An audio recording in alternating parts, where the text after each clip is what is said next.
We hear so much nowadays about minority bias, but how can that impact medical treatment? We're discussing minority health, recognizing implicit biases, and providing optimal patient care. Welcome to the American College of Osteopathic Internists podcast, Docs Off the Clock. Juggling the business of medicine and caring for patients means doctors always seem to be on the clock. Docs Off the Clock features some of today's best voices in healthcare with tips on how to live a better, balanced life. Thanks for listening. I'm Joey Waller. Our guest, Dr. Watson Ducatel, chair of the ACOI Committee on Health Equity and Inclusion in Medicine. Dr. Ducatel, thanks for joining us. Thanks for having me. So this is obviously a very important topic. And to start us off, as it relates to minority patient care, what do we mean, in your view, by implicit bias? So implicit bias is kind of this big term that was coined back in the 1990s by two individuals, Dr. Banaji and Dr. Greenwald. And what they were doing, they were studying how we think and how we have these things, these biases, these preferences that we're completely unaware of that comes into play or have an effect on our decision making, our attitudes towards different things that we may find ourselves doing. So, whenever we have to make a decision about a particular thing or whenever we have to execute an action, there's these unconscious evaluations, associations that are influencing what type of decisions and attitudes and actions we take.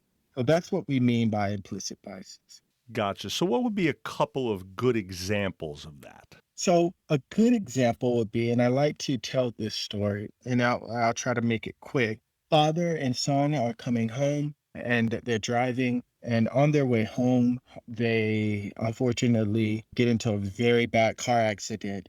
And the father is severely hurt and the son is hurt as well. The father, emergency response arrives at the scene. The father is actually pronounced deceased or dead at the scene of the car accident. The son is taken to the hospital and rushed through the ER, rushed into the emergency room, evaluated. Subsequently, it's being shuffled to the operating room because of his injuries. The surgeon comes in and starts to do their thing, and the son is on the table, and the surgeon says, "Wait, I cannot go through with the surgery." And when asked why, the surgeon says, "I can't operate on my son." Now, a lot of people, when they're hearing this, they're confused because they're like, "Wait, I thought you said the father died." And in fact, I reacted that way initially. And the question then was, or the understanding after that was, wait, no one said the surgeon was the father, the surgeon was the mother. But if you are like most people who would make the assumption that the surgeon had to be the father, then you, like most people hearing this story, had an implicit bias where we associate men with surgeons and we associate men with careers and women with the children or at home. So that's an example of an implicit bias, what we mean when we say people, we all have these unconscious evaluations and associations or judgments that come into play that affect our attitudes, our actions and decisions. And it's interesting, Doc, that you told that story because I've heard that before told in a slightly different way where it's more almost in the form of kind of a brain teaser, right? Where you'll tell someone that same story and get to the punchline, "I can't operate on my son." And then you say to the person you're telling the story to, "What happened here?" And they're often stumped because they don't think that the surgeon, as you said, could be a woman. So having said all that, how much of implicit bias in the medical field is based on one's background, such as where you grew up, things that affected you coming up through the world as a younger person, just as would be the case in other sorts of areas of life where people are guilty of implicit bias? Well, here's the thing that I want people to know about implicit bias. Implicit biases are not negative or positive things per se in themselves. Certainly, the people's implicit biases can lead to outcomes that can be negative and or positive. but the having the bias itself isn't a necessarily bad thing or good thing. In other words, people that are well intentioned, that have egalitarian type views, who wouldn't consider themselves a discriminatory person or a person that holds views that see people unequal equitably, they themselves may not believe that, they have some bias. Implicit biases can affect anyone and does affect anyone or in all of us. So when we talk about medicine particularly, of course, physicians are humans just like everyone else, and we have shortcomings just like all other humans in the many different disciplines and professions that exist. And we too have to deal with our implicit biases when we are encountering our patient care. I personally have been on the receiving end of implicit biases and certainly have biases myself, just like each one of us. But speaking from a perspective of, specific groups who, according to the research, bear the brunt of kind of the bad outcomes that are associated with implicit biases. There are three main groups that are severely affected by them, it seems, based on the research, and that is brown skin, people who are women, and people who are considered advanced age or old or older. Those three groups suffer from the consequences of implicit biases perhaps at disproportionate rates than other groups of people or groups in general in which biases come to play or have some type of effect on their existence, on their social well-being, on their physical well-being. So it definitely has a profound impact in what we do as medicine. We're just now learning about that impact. We're trying to find ways to measure that impact, and we're trying to find ways to measure, once we become aware, once we put in measures to make, to prevent from using these or relying on these implicit biases in their practice of medicine, what type of effect does it have, or does it have an effect on all? So all that's still very much underway in the research. Well, speaking of which, since you alluded to it there, in what ways can implicit biases impact both patient care and maybe even the patient doctor relationship from your experience? That's a great question. So the research is very clear on there. There have been hundreds and hundreds of studies throughout the last 3 decades on the effects of implicit biases in healthcare, particularly. But there are two major studies that kind of were very famous. Was reported all throughout the national press, local presses. One came in the form of an article that came out in 1999, and it's titled "The Effect on Race and Sex on Physician Recommendations for Cardiac Catheterization."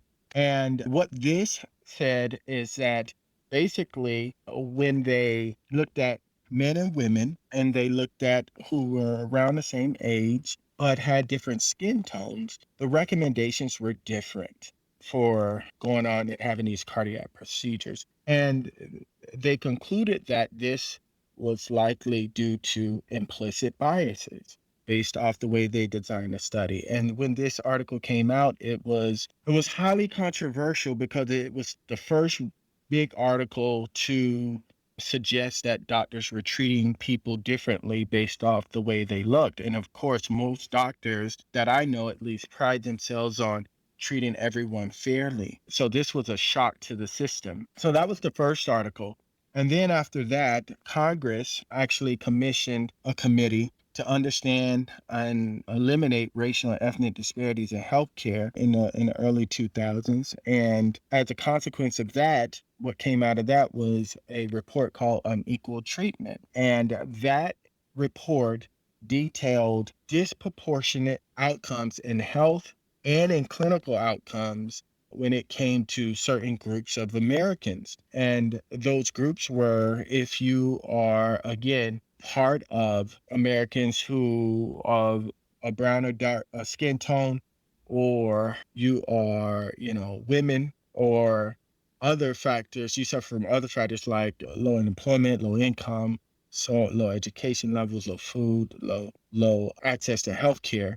That you too suffer from these disparities, and they found that after you controlled for education, after you controlled for income, after you controlled for environment like housing, transportation, after you control for things like food, made everything the same, essentially, that these disparities still existed, that there is a disproportionate amount of negative health outcomes and clinical outcomes in people with browner skin tones, and that in conclusion, that these are due to implicit biases more than likely. And so that was the second big study that really brought this to the forefront. So, having said that, you also mentioned earlier that you've been on both ends of this yourself. Yes. What are we talking about specifically, usually? Give me a few examples, either from your own experience or otherwise, of how that impacts patient care. So that's a great question. So what I was trying to do is introduce kind of the concept of implicit biases, but so there's the aggressor, if you will, and I'm just using that term for lack of a better term right now. There's the person committing the implicit biases, relying on the implicit biases to make decisions about things and attitudes and evaluations, judgments, etc. And then there's the person on the receiving end of that person having used their implicit bias. So being on the receiving end, what we see, how do they manifest? They manifest in forms in ways that we now recognize as things like microaggressions, these everyday subtle insults, invalidations that people find themselves experiencing.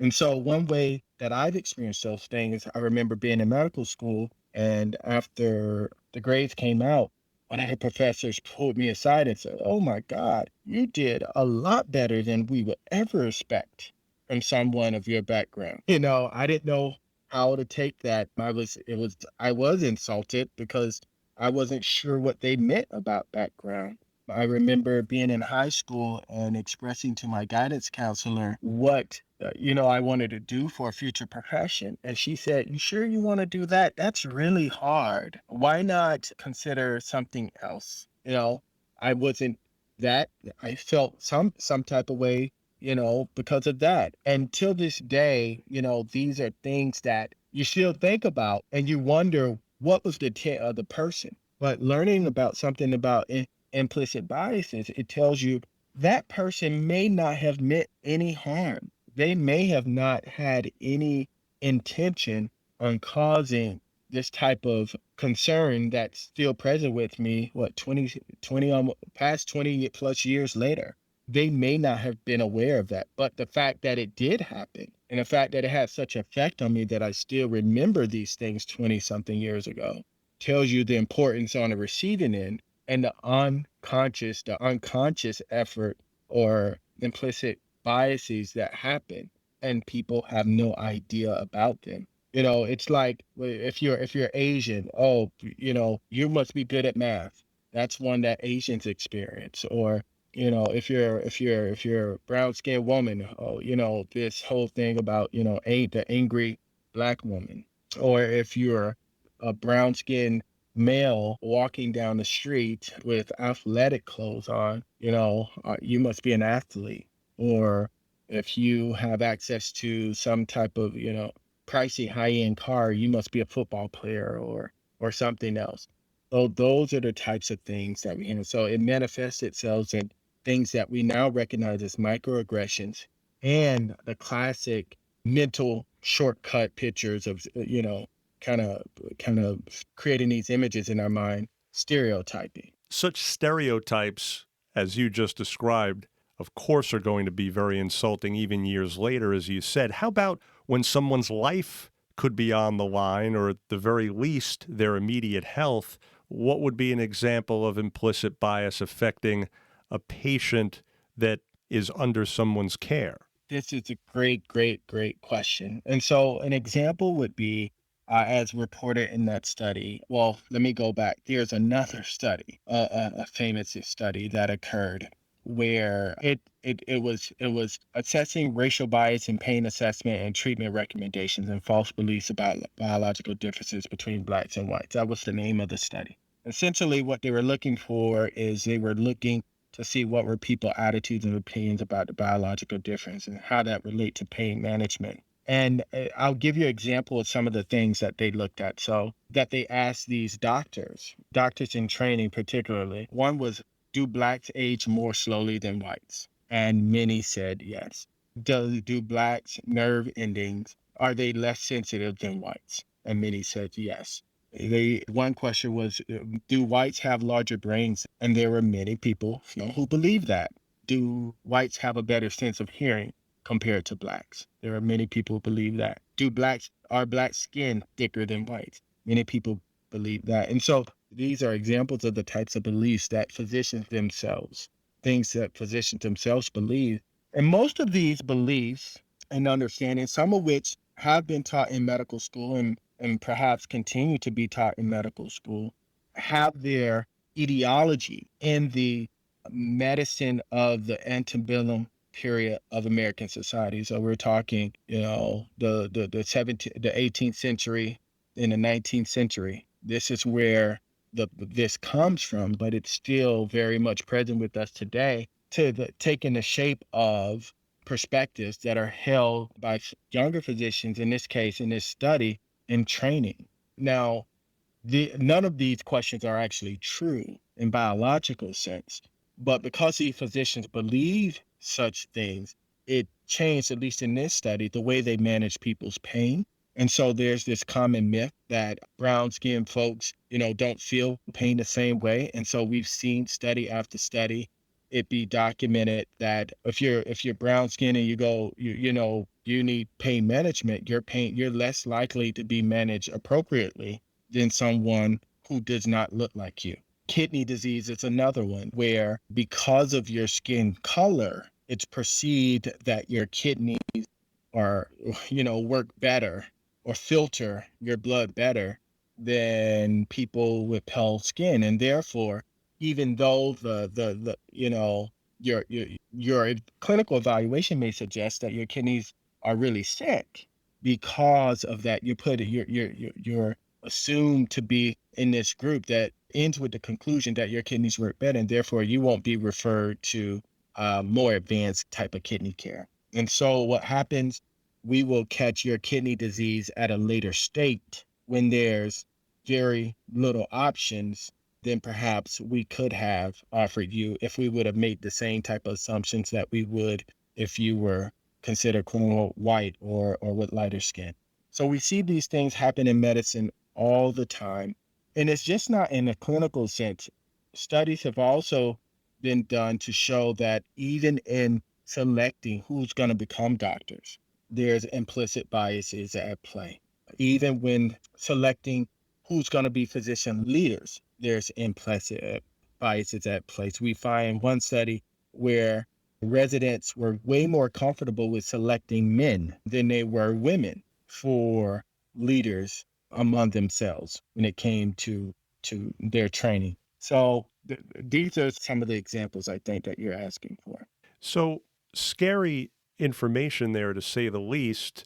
In summation, Doctor, what is the main tip in a nutshell you'd give our listeners for recognizing and managing or addressing implicit bias if they see it or experience it? Well, implicit bias isn't something that one would readily see because the whole concept of it is it's a bias that you're unconscious of. So we're talking about things that you will not be able to recognize yourself. And the only way to come to terms with this is to really seek out tools that can evaluate you from a very objective way. And there are tools out there. The most famous tool is the implicit association test, also known as the IAT. And this test was also developed by Dr. Greenwald, who's one of the two authors of the original implicit bias study that coined the term implicit bias. And this is available out there. All you have to do is, search the web for the implicit association test. And once you come up and find a link, The actual link is implicit.harvard.edu/implicit/select at test.html. But once you go there, you can take an implicit association test. And there are all different types. There's one for skin tone, gender, race, age, etc., disability. And you can take the test and you can be made aware of the potential implicit biases that you may or may not have. And we find that once you're aware of it, then the question is, okay, I have these implicit biases. What do I do about them? There's been some research to suggest that there's some things that you can do, and I'll go through a few of them. Number one, you can try to understand the stereotypes you may hold. Again, stereotypes being those mental pictures you get when you think about a person, replacing those type of stereotypes with non-stereotypic responses. So an example of that may be, Asians are better at math. Well, actually saying an individual who's studied math most likely will be good at math. You know, doing the mental type of exercises that forces your brain to think that way. The second one would be visualizing images that counter the stereotypical image. So if the stereotype is that wealthy black men are athletes and rappers, countering that with perhaps, an image of Barack Obama, quote unquote, a black male, but in by some measures definitely wealthy, but is neither a professional athlete nor a rapper. So images that counter the stereotypes that you may hold. And then the third is evaluating individuals of a group by their own attributes in lieu of the stereotypical group attributes. So taking each person as a person, recognizing that they're their own person, they have their own qualities about them, their own characteristics, and using that to make your judgments and form your opinions. And trying to do that purposely for every single person. The other would be take a perspective of a person of a stereotyped group. So if you are a male and, there's the stereotype that women can't do very strenuous physical things, immersing yourself in a group of women where you understand their perspective on that same activity. The other one would be engaging with people outside the groups of people that you're most familiar with. So that would be if you are, quote unquote, not an ethnic minority, then immersing yourself around people who are and getting to know them on an individual level. And so all these things have been found to help people rely less on implicit biases because the research suggests that we rely more on these unconscious biases when we are in situations where we have very little time to make a decision. We suffer from fatigue or lack of sleep. We have a lack of a relationship with the person who we're interacting with, and we have to depend on more recalling, things than not, and we have to perform in front of an audience. Those are all things that doctors have to do every single day. So we're right for depending on our implicit biases when we're encountering patients. Well, folks, we trust you now have a better understanding of implicit minority medical bias for better patient care. Dr. Watson Ducatel, much to think about going forward there. Thanks so much again. My pleasure. Thank you for having me. Same here, and Dr. Ducatel will be lecturing on this important topic during ACOI's 2022 virtual subspecialty focused meeting scheduled for May 12th through 14th. Additional information available at acoi.org. We look forward to future podcasts where we'll continue exploring issues of importance to you. For additional information, please contact the ACOI directly at 1-800-327-5183. You can also email at acoi@acoi.org. And you can also follow the ACOI on Facebook, LinkedIn, and Twitter. If you found this podcast helpful, please do share it on your social media.